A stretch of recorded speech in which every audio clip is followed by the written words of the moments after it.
It's Pure Country Mornings. Here's Rod and Mandy. David Johnston, there is a sign. It's an old billboard sign that's on a piece of property which you own. It's on the 104 that everyone knows driving by it. There's nothing on the sign, and I don't think there ever was. Was there? No, it's been like that for years. So now it says for all your listeners that are driving by, Nova Scotia Strong. 3 words, 2 days, and 1 community. And the key there is team effort. We all get together, as people may have seen on the Mr. J Facebook page there. Craig Bryson, neighbor, and I were walking along after last week, and we thought, you know what, that sign has been sitting there for so long, we should do something with it. And we thought, what about, something to show solidarity, support, and love for everybody. And then my neighbor, Robbie Little and Amanda Sutherland, they called me up that night, the exact same idea. So everybody is definitely together in that like-mindedness. I mean, it certainly came together fairly quickly. You're just talking a couple of days, beautiful weather over the weekend. Well, you're right, Rod. That's how we got incredibly lucky because we had 2 20-degree days in a row to make it happen, and the community really came together. We had Cameron's Paints, brought some paint, and we had Shearer's Construction, and then the artists extraordinaire Matt Bailey and Jordan Babineau come up, and they did the lettering part of it.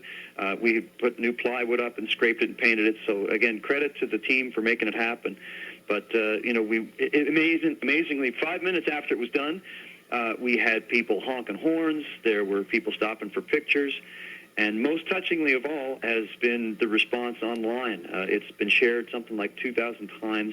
I've been personally replying to emails from RCMP officers, from obviously people affected by the tragedy last week. And, one poor woman, she lost her mother like just days before this happened. So, you're dealing with COVID and, everything else going on. So anyway, it's hopefully, and of course, Truro, as we all know, we're proud to be the hub town of Nova Scotia. So it's hopefully something that's in the center of the province that shows that we are all Nova Scotia strong. I tell you, and it's certainly an offering of hope and inspiration to anybody driving on the 104. They're going to get a little surprised if they haven't driven that stretch in a little bit, going from that last week with nothing, a dilapidated sign, to something brand spanking new. Yes, and just for your listeners, a quick history. It formerly was a Magic Valley sign. It was there for 25 years, and it was never finished. The late Bill McNeil, who you may remember, owned the Magic Valley theme park outside New Glasgow. They put it up. There was some kind of issue at the time with having signage too close to the highway, advertising, so it never got finished, and he always wanted to.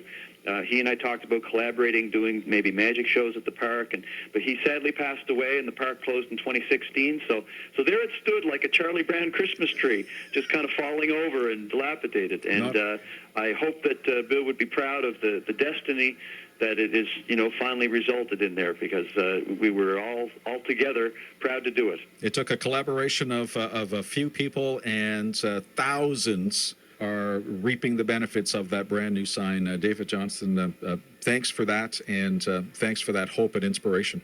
Well, thank you, Rod. Again, the team are the real magicians here, and just a message to everybody, the point of the sign, you are not alone, you are loved, and we are all Nova Scotia strong.